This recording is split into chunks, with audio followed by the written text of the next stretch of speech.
Good morning. It's just a delight to welcome all of you to the 12th annual SERC Sponsor Research Review. This is the 12th time we've done this, but the first time that we're doing it in this kind of a remote fashion for all the right reasons. Um, on the other hand, the positive is that more of us are able to join the review this year. So we are expecting close to 400 delegates for part or most of the day today. So thank you so much for making time for us. I'll only have one request. Please do engage with the various principal investigators and the faculty members that are going to be presenting their work to you during the course of the day today. If you can go to the next slide. Um, as I said, we have somewhere between 375 and 400 delegates who are going to join us during the course of the review today. We have 27 briefings organized in 4 parallel sessions for you with the principal investigators and their teams presenting their latest research findings. We also have organized an executive panel on mission engineering, given the focus and the priority on this notion within the DoD. And I'm really grateful that we have 2 keynote speakers, Dr. Sandra Magnus, who's the Deputy Director for Engineering, the Chief Engineer for the DoD in the advanced engineering capabilities that are being developed, and Ms. Stacy Cummings, who is the Principal Assistant Deputy Secretary for focusing on acquisition enablers in the Undersecretary for Defense ANS office. With these 2 briefings, my hope is that all the delegates are going to get a good sense for the priorities, not only on the R&E side, but also the ANS side. Let me go on to the next slide. As you know, we began the tradition some years ago of having a focus on a selected number of PhD students the day before the actual SERC review. Much like in the past years, we had multiple PhD students present their research yesterday. At the end of the day, a number of members of the SERC Research Council evaluated the research, and they've selected these 2 PhD students for the excellence of their research. First, I'd like to recognize Caitlin Henderson. Caitlin is a 4th-year PhD candidate at Virginia Tech in the Department of Industrial and Systems Engineering. Her research interests include organizational design and performance measurement in the context of model-based systems engineering. She's been an active SERC researcher, contributing in particular to a research task focused on DE measures while at Virginia Tech. She presented her talk yesterday, Model-Based Systems Engineering Benefits, Evidence from the Literature and Insights from Practitioners. She designed a survey instrument that has led to some really, really interesting insights for a lot of us who are thinking about how we can further the impact of MBSC in a broader digital engineering context within the DoD. Thank you so much, Caitlin. I'd also like to recognize Yorgos Bakritsis. He is a PhD candidate in computer engineering at the University of Virginia. He is interested in modeling safety and security in cyber physical systems, particularly interested in compositional cyber physical systems theory. He has been an active SERC researcher as well, in particular contributing to the research task on mission-aware cyber resilience while at UVA. He presented his research yesterday as well, and I speak on behalf of many of us when I talk about the impact his research has had on bringing this notion of security as an explicit part of the n-dimensional design space earlier in the design and architecting process. I'd like to congratulate both Caitlin and Yorgos on their recognition resulting from their briefings yesterday. I'd like to encourage all of you to attend their briefings at 1:40 p.m. today, when they will be available to discuss their research with you live in a Q&A session as well. Let's go to the next slide. This is an award that we don't give every year. We are very selective about when we give it. the SERC Founders Award. We have reserved this award for those individuals who have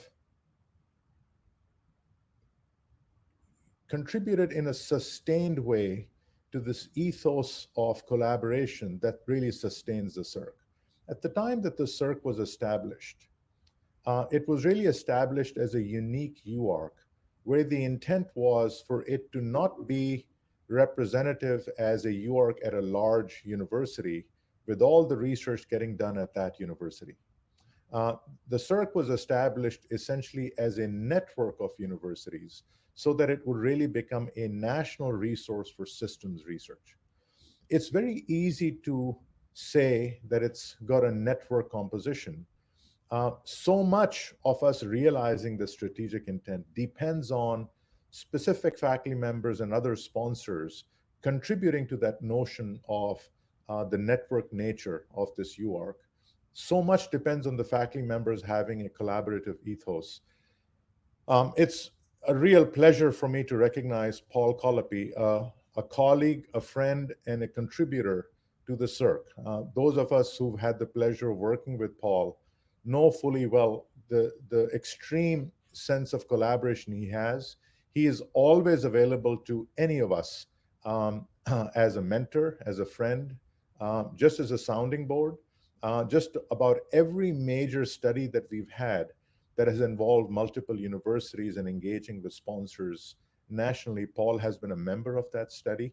I can't thank him enough for the contributions he's made to the SERC over the 12 years that the SERC has existed.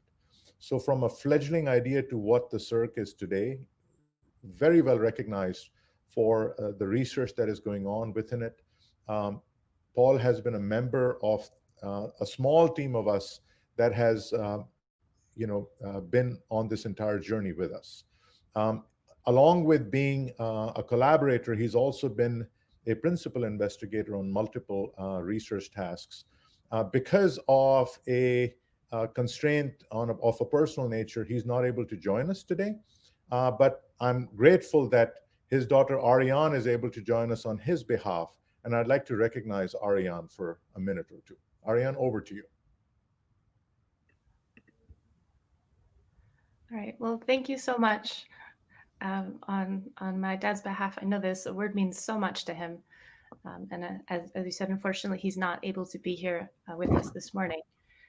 As a systems engineering researcher myself, I know the high value of the SERC community, and you all are doing great things.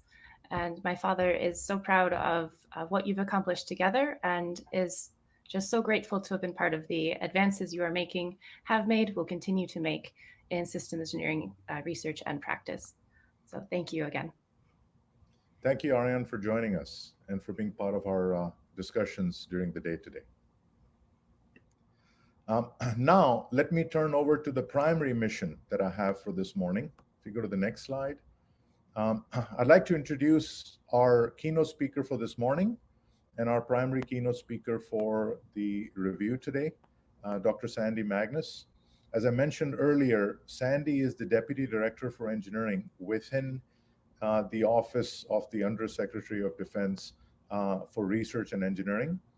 She is essentially the DoD's Chief Engineer for Advanced Capabilities. Prior to joining the DoD, Sandy was the Executive Director of the AIAA. Many of you know the influence and the contributions of this association in the aerospace and space domain. And of course, prior to that, she was part of NASA. She has flown on multiple shuttle missions. She calls out in specific her mission STS-126 when she was the flight engineer and science officer on the International Space Station. Following her time as an astronaut, she later on became the deputy chief of the astronaut office. I could go on with all the contributions Sandy has made in the space domain. Not the least of it has been working with the international community in the contributions that different nations have made towards what the International Space Station is today. And she's received multiple awards from NASA. But what I wanted to do was conclude by recognizing that Sandy has received her degrees from the Missouri Institute of Science and Technology and her PhD from Georgia Tech. Both of those universities are members of the SERC network of universities. So Sandy, that's a validation of the strength of the network that propels the SERC. Thank you so much for making time for us today. Over to you for your talk. Thank you so much, Dinesh. And it's been a delight to see what the SERC has accomplished in the last year. I've been with the DoD a little bit over a year, and I was brand new in the office when I chatted with you last year. And so what I hope to do today is give you a little bit of an update of what we've been up to for the last year and where we're going to go in the next year. So if you can go to the first slide.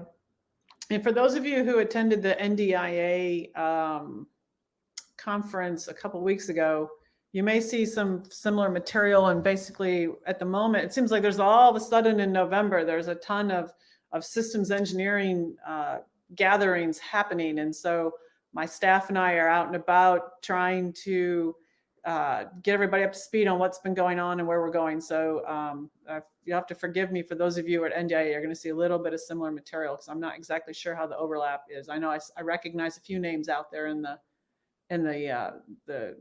attendee list that I saw at the NDIA. For those of you who aren't as familiar with with the Undersecretary Office of Research and Engineering, just one top slide about our mission. It was created, as you know, a few years back. Then Mike Griffin came in and started building the organization with a strong focus on infusing technology into the warfighter toolkit and figuring out how to be a little bit disruptive that way. And to that point, it identified 11 areas for, quote, modernization. You can find those on the website, but I think you're all very familiar with them. They range from hypersonics to cyber to autonomy to biology, quantum, microelectronics, and so forth. And so part of the organization is the directors of modernization who are creating those roadmaps. And advanced capabilities were all about engineering.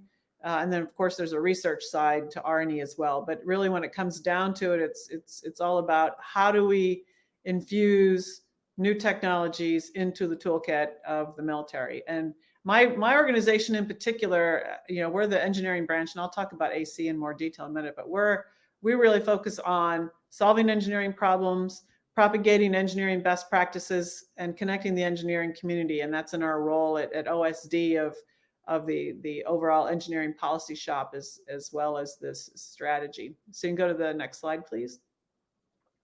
A little bit about the vision inside R&E writ large. It's all about doing some analysis of where we need to go. I'm going to talk a lot today about mission engineering, but it's also infusing what we find about where we're trying to go into the S&T investment strategy and making sure that we've got the basic fundamental research going on, not just necessarily in the modernization areas, but just across the board. And also how we're trying to create a prototyping environment and an experimentation environment in one of my colleagues' areas where we focus on showing sort of in a quick cycles what these new technologies can do. Because I think many of you are aware it's a lot easier to show people how technologies can help them as opposed to just doing studies. So we pick out the studies and try and do some experimentation and then create this loop, right?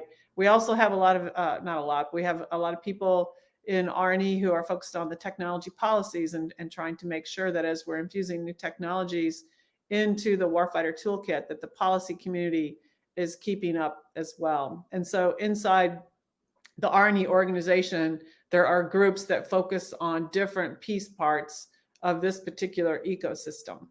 And I'll blow that up a little bit and expand that for you for the organization in advanced capabilities where my staff sits. Next slide, please. Yeah, so in advanced capabilities, what we're really focused on is the engineering, the prototyping, and then, of course, the test resource management. Tim Dare's shop, I think you're all very well aware, they have a broad reach into their prototype, the services in their prototype communities. And typically when they identify what to prototype, It's collaborative with the services, so there's off-ramps for those capabilities that show promise. And they also work with our allies to determine what sort of mutual prototyping activities that we might do with some of our allies in different areas. In engineering, we are, as I mentioned, we do a lot with engineering policy. I'll talk, a lot of you are familiar with our digital engineering strategy, which came out about a year and a half before I joined. And now I'll talk a little bit today about how that is being implemented and how we're trying to propagate those best practices across the department. In our engineering problem solution sets, we are mainly supporting the joint staff and the modernization directors as they think about their roadmaps and then how to instantiate some of their ideas and some of the technologies, and the joint staff in particular in support of the joint warfighting construct as they're working on at the concept level and at the higher integration level. And then connect the engineering community. I'll talk a little bit more about that in detail today. We're really focused on how to take all of the pockets of great engineering practice that are going on around the department, because the department is huge and massive, and there's a lot of things going on, both in how people are doing digital engineering, how they're applying it to programs, how they're applying it to research. I'll talk about systems engineering as well, how people are doing mission engineering. I'll go into more detail about that as well. But there are pockets of experimentation going on all over the place. And so what we're really trying to do is not reinvent the wheel from a policy viewpoint or from a, everybody shall do this viewpoint, but collect all these people who are doing these activities, connect them, and try and extract from that what are the best practices people are arriving at, or where we have confusion about definitions or approaches. Let's talk through that. So even if we don't get everybody 100% overlapped, Venn diagram overlap, we at least get a corridor. It's like people generally moving in the same direction within a band that makes sense for the department. So it's not all just chaos happening in one little pocket. So that's really what we're focused on. And of course, the Test Resource Management Center is a part of the Advanced Capabilities Group, and that is a field activity that reports up to Jim Feist, my boss, and they are really focused at the moment on making sure as we infuse new technologies, as we're prototyping new technologies, that we have the test infrastructure that's appropriate to test those technologies, and that particular part of the infrastructure is also able to support where we're trying to drive the department with this infusion. So that's sort of advanced capabilities as an overview for those of you who might not be as familiar with this particular part of the R&E ecosystem. Next slide, please. Okay, this is the org chart, a little bit to expanding on my organization, just to give you a feel for how we've broken down.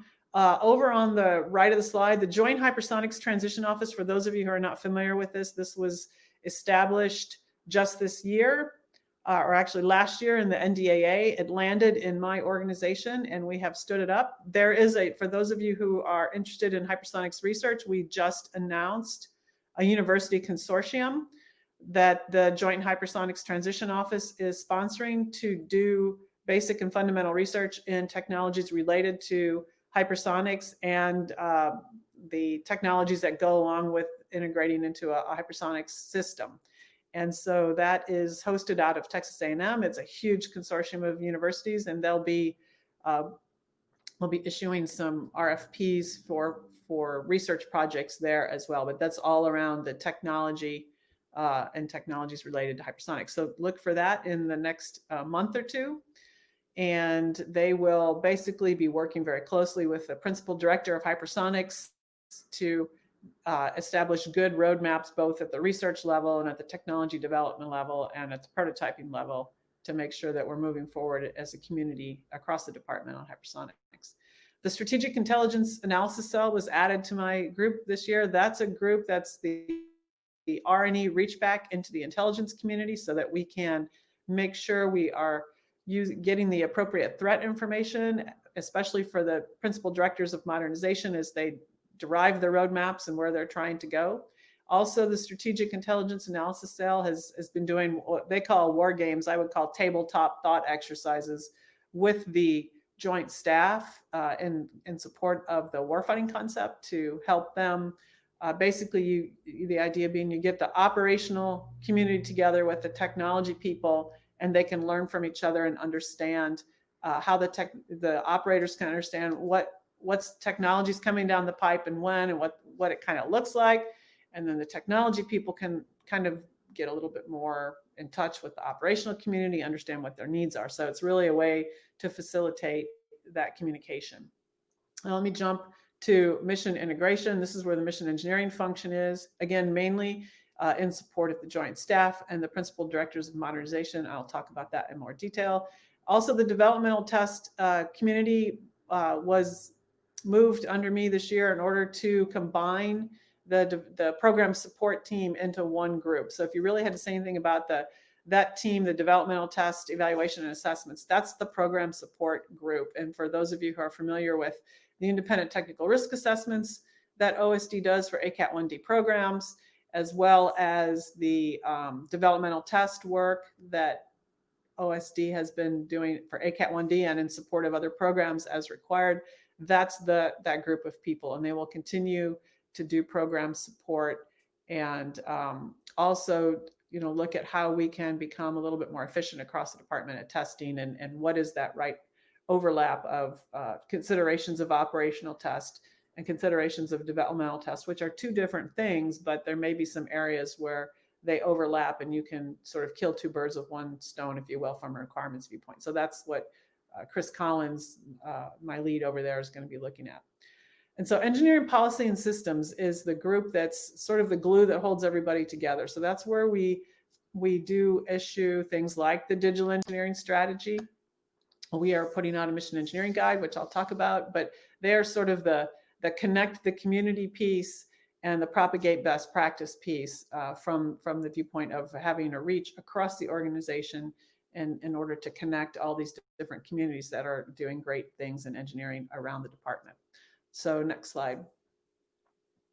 And a little bit how it works. This is a blow up of the earlier chart, but if you think about how we're set up just in AC, so SIAC, the Strategic Intelligence Analysis Cell, they just had a war game tabletop exercise with the joint staff. And so as we get the operators and the technologists together and they identify some concepts that need some more analysis. This is very qualitative, right? They're in there, they're thinking, they're brainstorming, they're blue skying, they're just sort of trying to get some concepts out.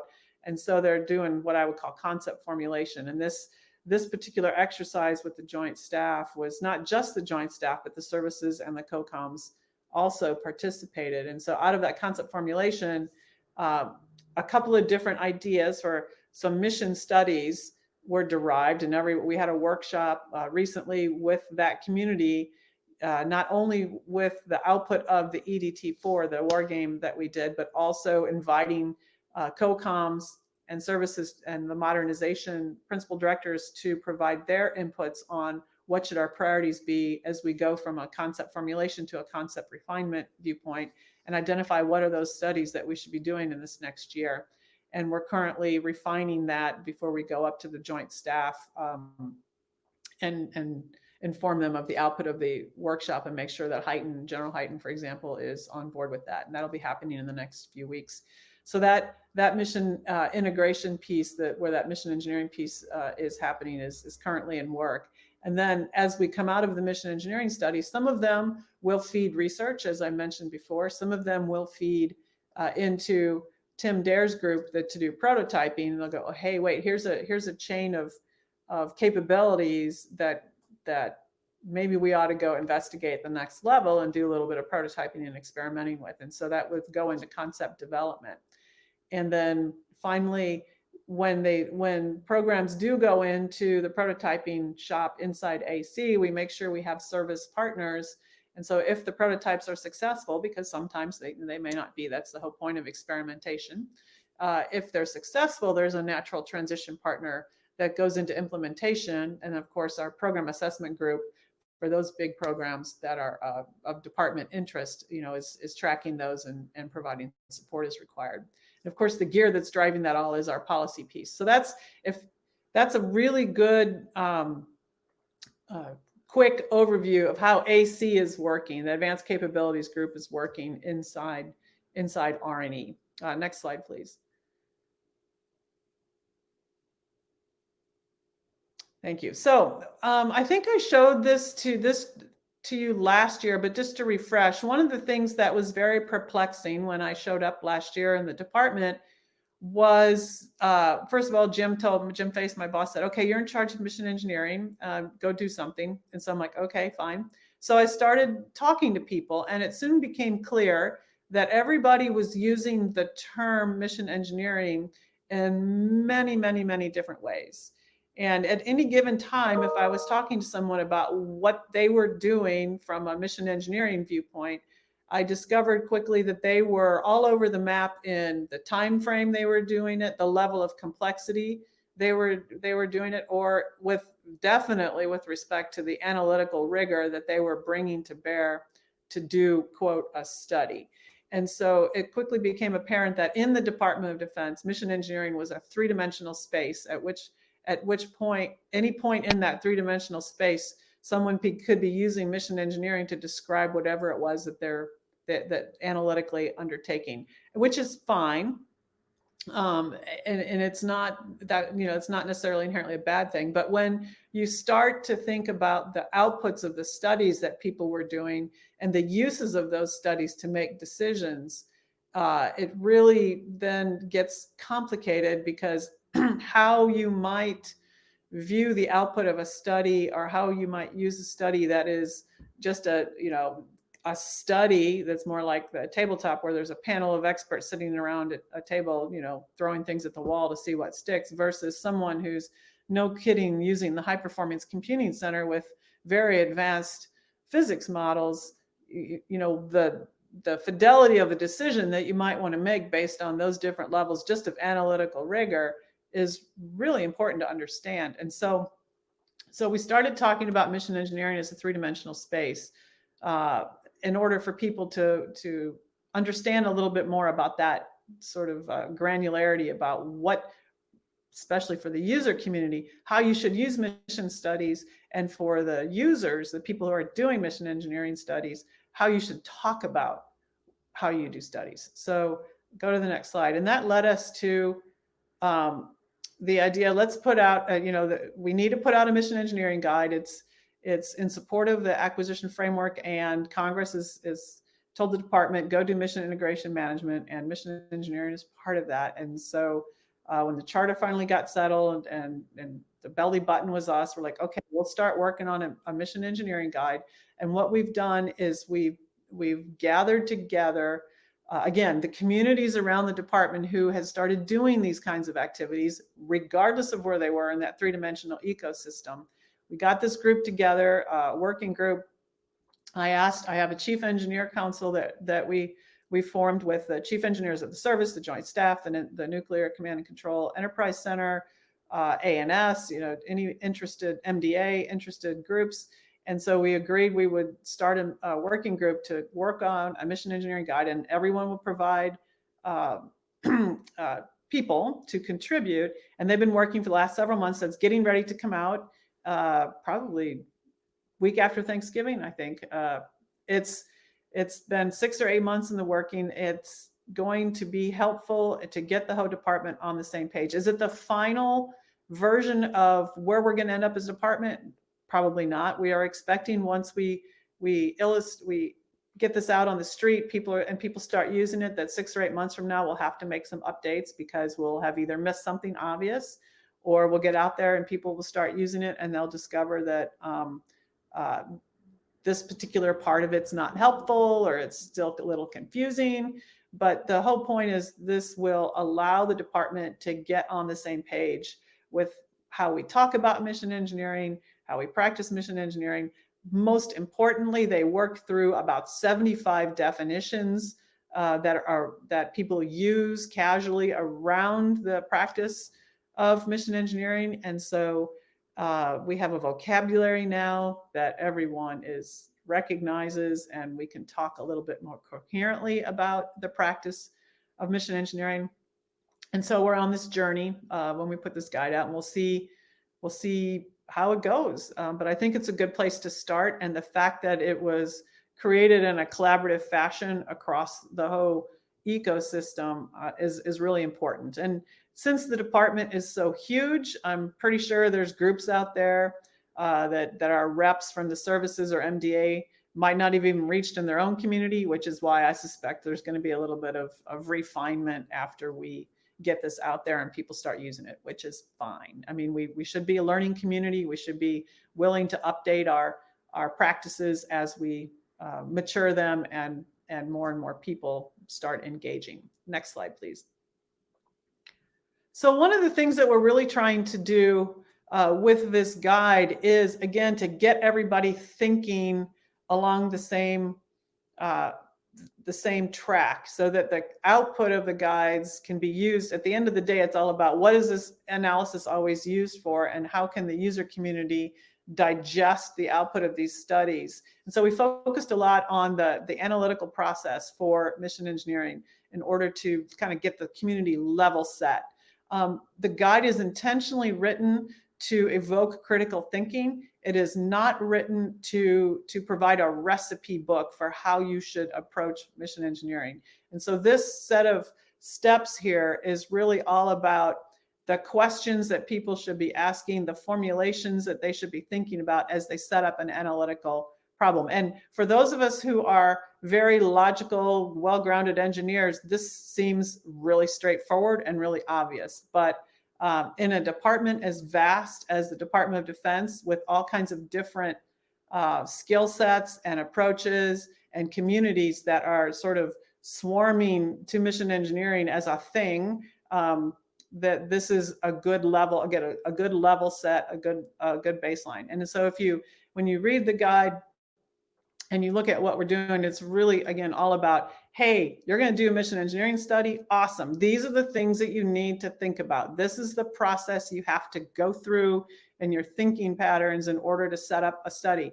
And it's really targeted, again, at the users, because what we really don't want to have happen is we don't want to have people coming in and saying, I've done a mission engineering study and here's the answer to the universe. And so therefore, this is what the department should be doing. And not being able to, as a user, to have a consistent set of definitions around those outputs, or a consistent understanding of the fidelity of the models, or the baseline assumptions, or the sensitivity analysis around those assumptions is really important. You know, as an example, we had a workshop back in, oh gosh, I think it was August, with 5 different groups that had done a hypersonic study of a similar nature in a similar theater, but it all wasn't exactly right. And they all approached the study differently, and they all were using different vocabulary. And there was a investment decision that had to be made. And so we had to sort through these 5 studies, and we probably had about 30 people on the call, and we from the different communities that had done the study, including R&E, and we had to sort through all of that stuff in order to extract the nuggets and the intersections of where those studies did have some commonality and some nuggets of information that could be used to guide the investment strategy. And it was hard because no one had followed sort of a similar methodology with respect to being able to talk about you know, where the apples to apples comparisons are. So we're really trying to set the department up so that go ahead and go to the next slide. I think I have it on the next slide. Yeah, so when the capability portfolio management process starts, that ANS is pushing, and I'll talk about that in a second, that the users of the studies, when you get 5 hypersonic studies together, that there's a common framework they can talk about those studies. And so what the acquisition community is trying to do, and Stacy perhaps can talk about this when she talks later, but they're trying to shift the way they manage acquisition to a capability portfolio type of a look, where if you have a mission chain, or you have a mission and there's a series of widgets in that mission that need to do certain things in order to carry out that mission, in the acquisition cycle, if one of those widgets is a red brick, and some of you have heard me talk about this before, if one of those widgets is a red brick, and you send those requirements out to industry, and they come back and say, well, you know, we can't really build a red brick, but we can build a blue one, you know, so it's slightly different. You know, the acquisition community can immediately understand because of the way they're managing their portfolio and the way those relationships are addressed, that the blue brick might adjust capabilities in some other part of the system that will have to be slightly adjusted from a requirements viewpoint. And so that's where ANS is trying to go with their capability portfolio management. But in order to do that, you have to have sort of a government reference architecture that you're working from at the beginning. And if I have 5 hypersonic studies and I'm trying to understand what part of those I plug into that reference architecture, I have to have a way of as the consumer of a mission engineering study, excuse me, being able to contrast and compare apples to apples those studies. And so the guide is focused on helping the user, the practitioners kind of align so the user and explain what they're doing. So the users who are not necessarily technical people can consume that. And so that's kind of where the guide fits in. That's kind of where ANS is going. A lot of this is synced up with the fact that the department recognizes that we have to be a little bit more mindful and strategic about creating joint capabilities and integrated functionality across the warfighting force, because the fact that we're working against near peer adversaries now that have a much more sophisticated approach, and so we have to too. And this is a little bit of a cultural change, and it's not coming easy, but from the top down, that's recognized, and I think everybody is philosophically on board with it. But as we go and implement it, of course, we're gonna have to be breaking barriers, but getting everybody, at least from a analysis viewpoint and a management viewpoint, on the same page with vocabulary and methodology is a huge step in that direction. Next slide, please. So I'm going to shift gears a little bit and talk about the digital engineering up where we are there. Of course, as the engineering process gets more and more digital, the mission engineering outputs the models they use, the analysis can more easily get plugged into that chain of events that describes the mission. So eventually this will all connect. Again, there are pockets that are connecting these dots already, but we're not there yet. I think you're all very familiar with the digital engineering work that the department has been doing. We talked about it a lot last year, and the digital engineering working group has been engaged since the get-go. I think many of you are probably connected to that group. What we're trying to do with that group right now is shift them, as the strategy came out, they were a working group that was put together to try and understand how to take that strategy and implement it and then spread that through the services. They're now, in the last few months, have been working on that. We have some experience with digital engineering. I mean, still at the beginning, but we have some experience. They're working on identifying pain points that we're experiencing across the department in the implementation of the strategy. And also we're in the process of turning them into a broader community of practice where people who are interested in learning more about digital engineering and sharing some of the things that they're doing have a home. So sort of, from an AIAA viewpoint, I would look at them as the technical committee inside the DoD. And so we're trying to expand that role a little bit slowly as they get some of their pain points documented, and we figure out from the Chief Engineer Council viewpoint which one of those pain points are the most important, and we start chipping away at trying to reduce some of those barriers. And again, it's going to take time, but we now have some processes and some groups that are meeting regularly to have these conversations. So go to the next slide. What I'd like to do is just really briefly, I'm going to have one slide for each service, and I'm not going to go into gory detail because each service is doing a lot. They are all tackling how to engage a digital engineering philosophy and implement that across their particular ecosystem. We, again, at the Chief Engineers Council are sharing what we're doing. So we're trying to stay in touch with each other and understand where our common problems are. I think the biggest problem I still see in the department with this is just the connectivity across the ecosystem.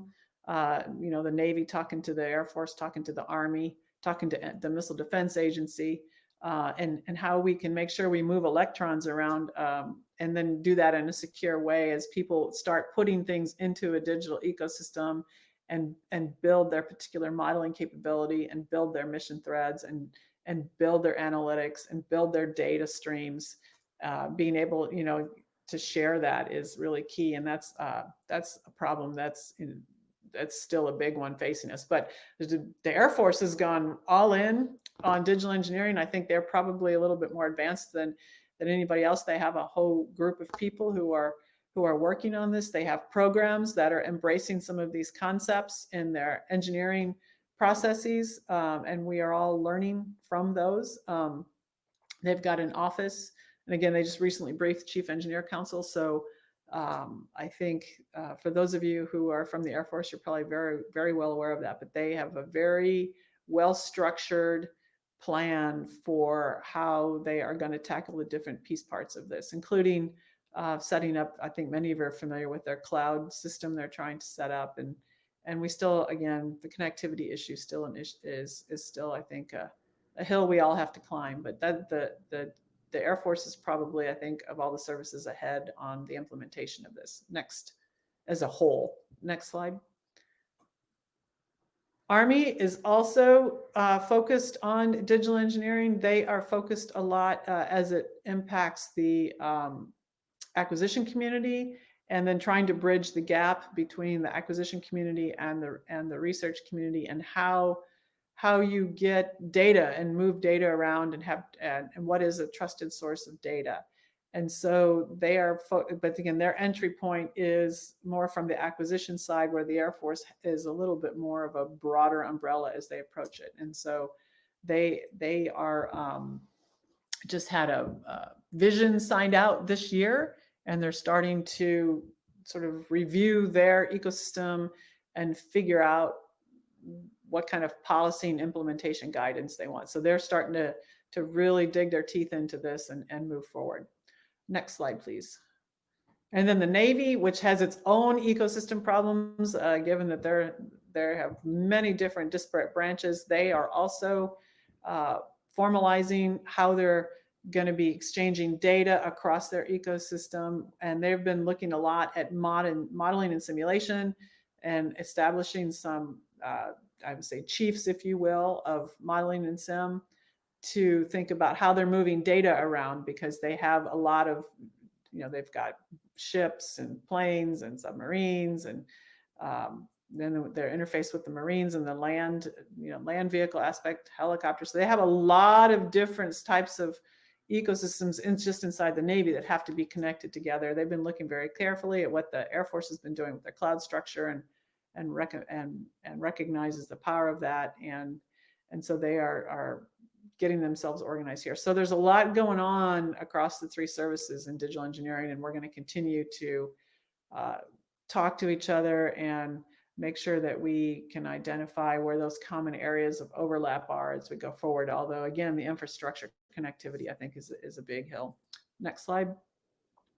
So given that everybody is moving, now that the strategy's been out and people, these little communities of practice have been built up, and the services are now establishing these larger efforts, one of the things that we're looking now at OSD, especially having some experience with programs that have integrated a digital engineering concept into how they're acquiring and defining their systems, we are now thinking it's time to go back to the systems engineering piece and go, okay, now that we're in this digital environment and people are starting to move there, what does it mean to do systems engineering? What does that look like in this new environment? How do we integrate the fact that people are doing engineering in a digital environment, the fact that we are really seeing some people take a modular approach to their systems, the fact that we have these DevSecOps environments that people, and we're still learning a lot about that. We're not there yet.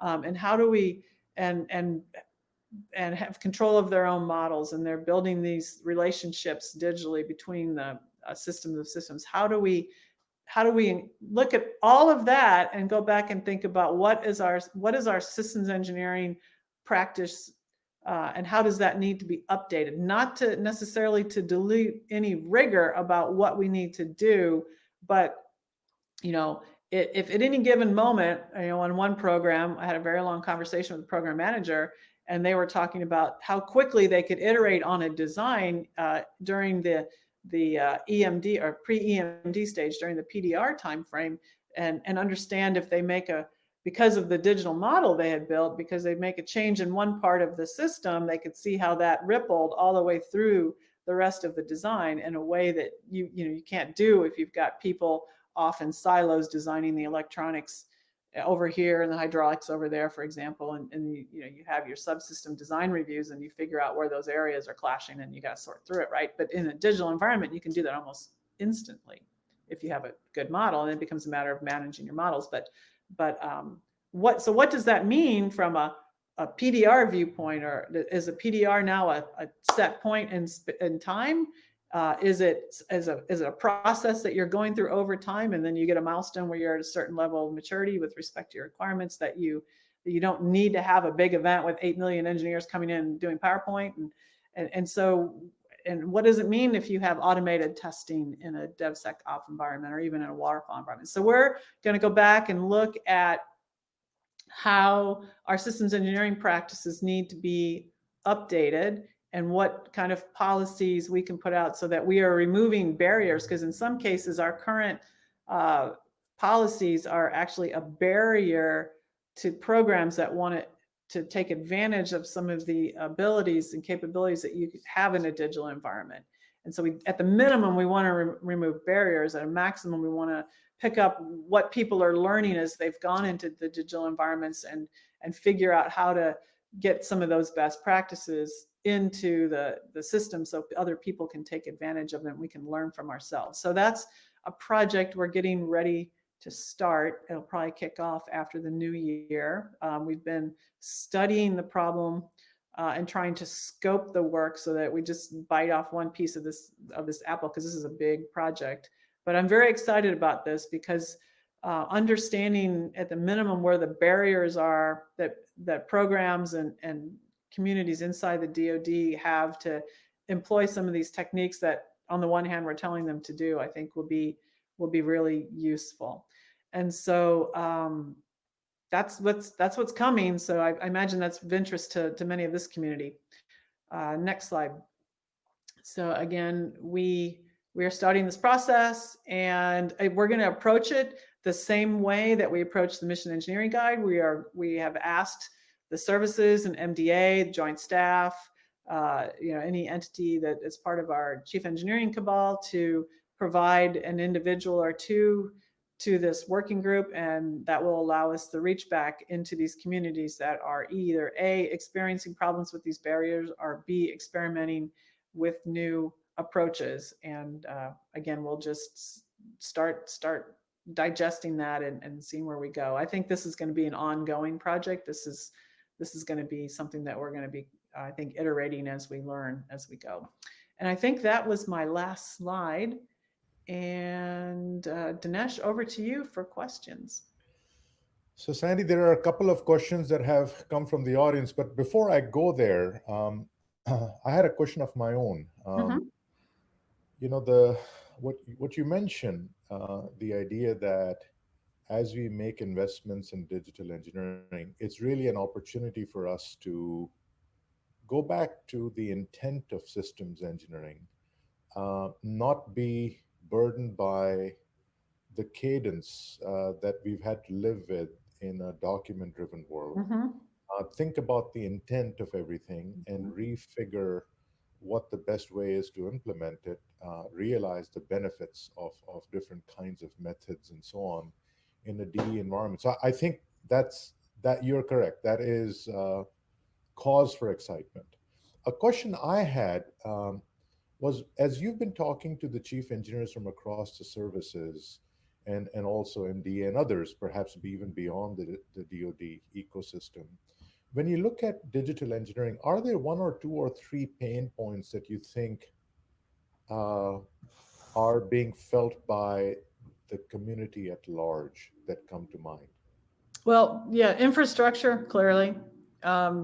It's not clear who the owner of the infrastructure is. I mean, each service, has to train and equip, et cetera. And so they kind of have a responsibility for their infrastructure, but yet you need a DoD-wide infrastructure strategic plan as well. And I'm not entirely sure there is one. When I go and look for infrastructure, I discover the the DISA network where, the SIPR, the NIPR, SIPR, JWICS, the normal, and that's email, and there's little bubbles off of that, that kind of connectivity. The engineering community is on the lab engineering community is on a completely different network, on the DREN and the SDREN. That's where TRMC is over there, and that's where the high performance commuting network is. That's a completely separate physical network, right? That has some connectivity for that community that's very robust, but that's not where the acquisition engineering community sits, right? And so I've talked to Nick Shalane, who's doing the Cloud One thing in the Air Force, and that's a cloud that he's creating that has certain services and tools, and the business model may or may not be functional for the DoD, but they're trying something. But that particular network is not connected to the high performance commuting network yet. So the connectivity is complicated, and so it's hard to imagine an engineering community in the DoD that can talk to itself across lines at the moment. And so if I'm in the Army and I've got a helicopter model, and maybe I'm in the Marine Corps and I use a version of that helicopter, I'm just making this up, right? I may or may not have easy access to those models to share, right? To put into mission engineering studies or simulations and training, or just whatever engineering analysis you want to do at a system level. And so that infrastructure piece is the biggest thing I see. And then the next one beyond that, it gets into both authoritative source of truth and who's going to manage. Like even if I had the connectivity and I'm the Army guy and I want to borrow the Marine Corps model or vice versa, who has the right data? What's the pedigree of the data? And how do I know it's the right data? And then, of course, the flip side of that is the access and the security around that. So those are big, big, big issues that have nothing to do with engineering. Yes, yep. Yes. That's really good. I was also thinking you might mention workforce and talent. Yeah. As another key issue. But I appreciate that. Actually, let me go now to some of the questions that have come to us. One of the questions Karen Roth is asking. She loves your message, but her concern is that this message may not reach across multiple layers within the organization. What are your thoughts on how an engineer could get involved or contribute or avail some of the opportunities that result from the strategy that you alluded to today? Yeah, so I'm not sure which part of it you're talking about, Karen, but I think that's another challenge of the DoD. It's so massive that the left hand and the right hand, not only do they not know what they're doing, they don't even know they're connected to the same body sometimes, right?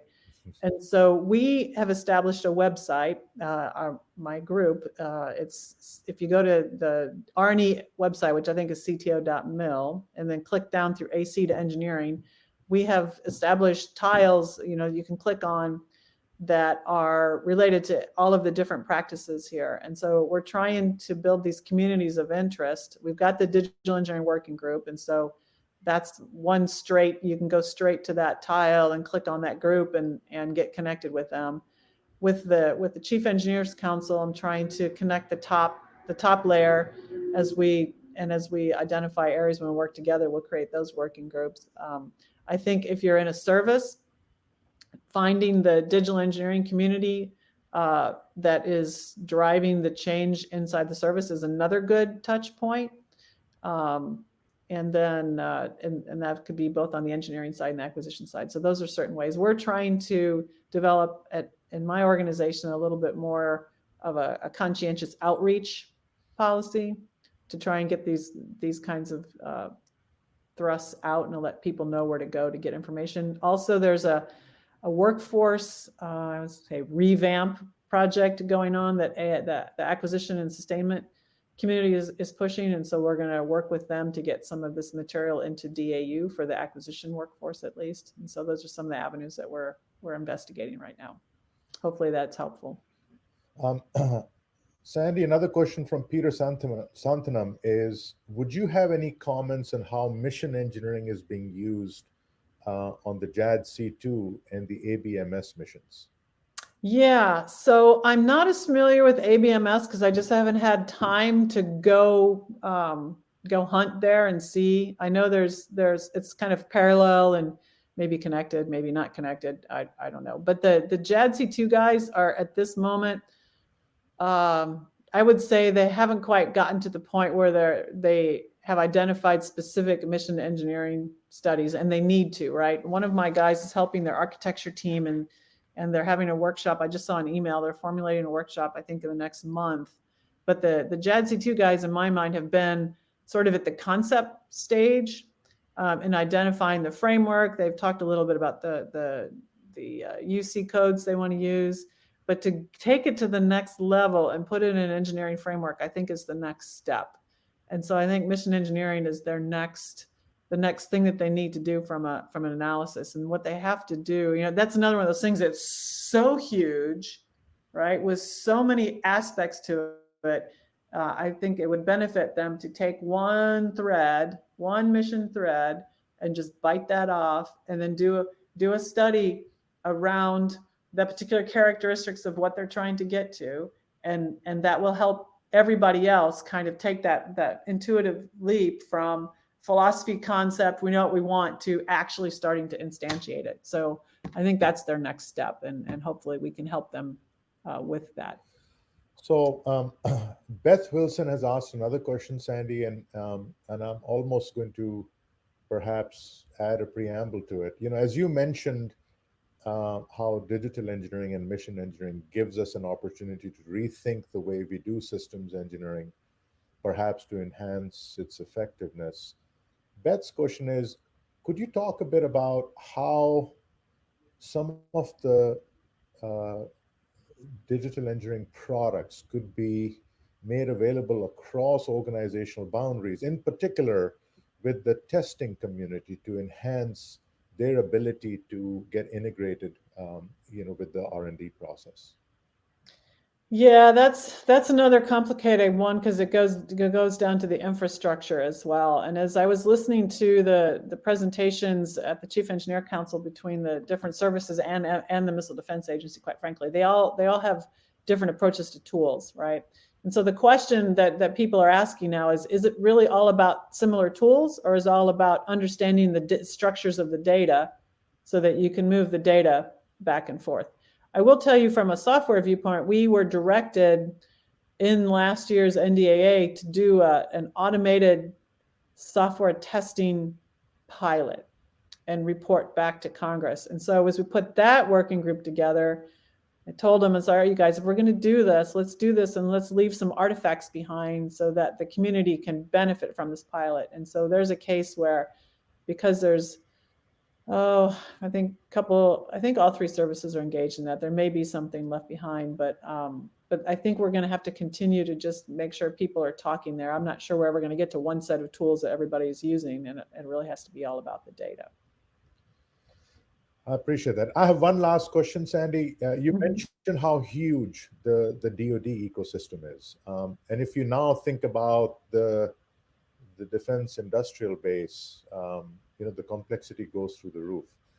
Any thoughts on how your team would be engaging with the NDIA or INCOSI as we rethink what systems engineering really looks like within the era of digital engineering? Yeah, so with the mission engineering project, we intentionally kept that internal to the DoD just because sorting through the definitions was painful. Yes. And that took really most of the time of them writing the guide, was arguing about definitions. I mean, it's trivial and important simultaneously, right? And so with the systems engineering approach, I'm encouraging my team to figure out how and when to reach out to industry to bring their views in, because there are a lot of more sophisticated practices going on in industry than in the DoD. And I think we have some good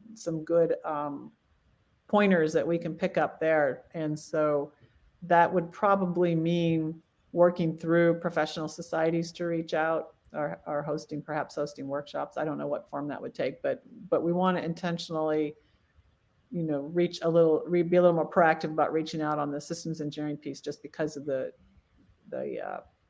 you know, the sophistication of what's going on outside as opposed to inside. So those are certainly two avenues to do that. You know, coming from a professional society, I understand the power that you have as a government person working through groups like that can be a facilitator of communication and exchange. Thank you, Sandy. Really appreciate it. Thanks so much again for your time today. Yeah, and thank you for inviting me. We're off to a really good start. I'm going to now bring to close this morning keynote session and turn it over, I believe, to Dr. Dan De Laurentiis and Dr. Judith Dahman for our panel on mission engineering. Thank you.